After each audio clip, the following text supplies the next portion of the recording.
Cette vidéo pour vous expliquer la gradation d'un décroché et d'une parallèle sur cette petite robe enfant avec la version V8 R2 de Modaris. Nous allons travailler sur le patron plan du devant. Au préalable, nous avons gradé les points d'extrémité et les développés des découpes. Il nous reste à grader le décroché de la construction de la bande verticale pour qu'elle couvre la longueur de la grande taille. Dans un premier temps, il nous faut connaître l'évolution de la longueur. Donc on va dans la fonction contrôle et on sélectionne le point d'extrémité. Le tableau apparaît, nous avons -40 et -30 en DDX. Nous allons créer un tableau F8, gestionnaire de barème.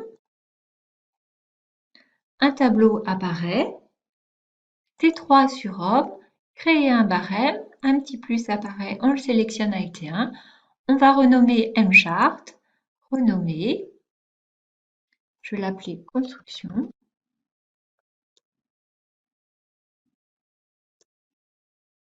Entrée. Double-clic pour ouvrir. Et donc pour le moment, on n'a que la taille 2 ans qui apparaît. Pour faire apparaître toutes les tailles, je baisse mon tableau. Toutes les tailles sont bien sélectionnées, donc j'ai juste à faire transfert planche. Toutes les tailles sont apparues dans le tableau. Je mesure avec mesure longueur la longueur de mon décroché. Barre d'espace. Dans nom de mesure, je vais entrer longueur décroché.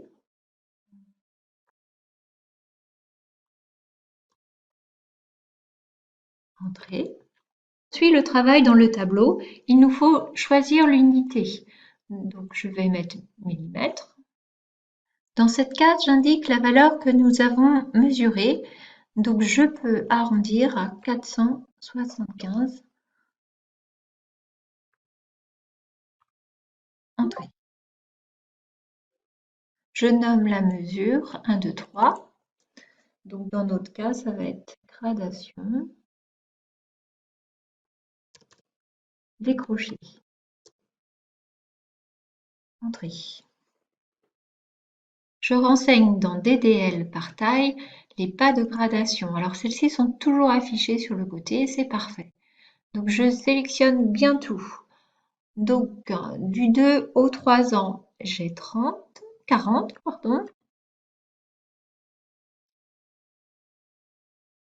La même chose. Du 4 au 5 ans, eh bien, je vais avoir 30. Et ainsi de suite. Une fois le tableau renseigné, il suffit de lier la mesure. Donc on va dans le menu F3,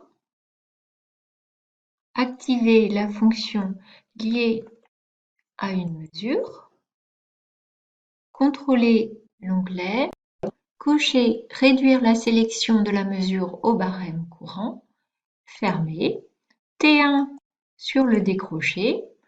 Donc là, on a directement gradation décroché, sinon on aurait fait tab.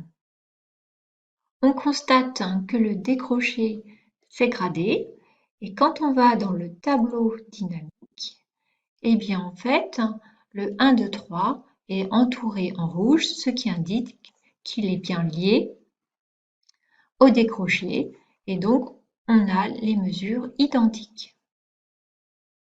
Nous avons construit avec des parallèles les bandes de 22,5 mm de largeur en taille de base. Pour grader cette largeur, il nous faut créer une ligne 1, 2, 3. Donc on vérifie bien, ici on est en millimètres, ici on a 0, donc on clique sur 1, 2, 3. Une ligne apparaît, donc nous, on va créer largeur bande. Largeur, bande, entrée. Donc notre largeur de bande, nous la connaissons, elle est de 22,5 en taille de base. Entrée. En 4 ans, on souhaite 25. Entrée, en 8 temps, on va mettre 30 mm. Entrée. Je sélectionne la taille de 4 avec CTRL et 8 temps et je viens linéariser. Là, vous avez vu, la linéarisation s'est effectuée, le pas de gradation également. Il nous reste à lier cette mesure à la parallèle, fonction liée à une mesure. T1 sur la parallèle, je supprime tout de suite l'ancienne mesure, touche effacer, tab, et je choisis largeur bande, entrée. Et donc, on va pouvoir constater dans le tableau que notre 1, 2, 3 s'est mis en rouge. Si on fait un tassement visuel sur notre ligne, menu F6, tassement, je tasse ma parallèle et je vois qu'elle est bien évoluée. Tassement dans le vide. Pour terminer, nous devons lier toutes les bandes à la bande gradée. Menu F3, je fais F10 pour voir que la taille de base et je fais lier, je prends une parallèle, je la lie à la parallèle gradée et ainsi de suite.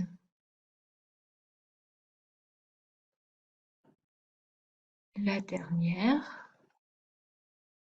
Surtout, il ne faut pas en oublier. Donc en fait, quand on passe la souris sur une des parallèles, on voit que toutes les autres apparaissent en rose clair. Bonne utilisation!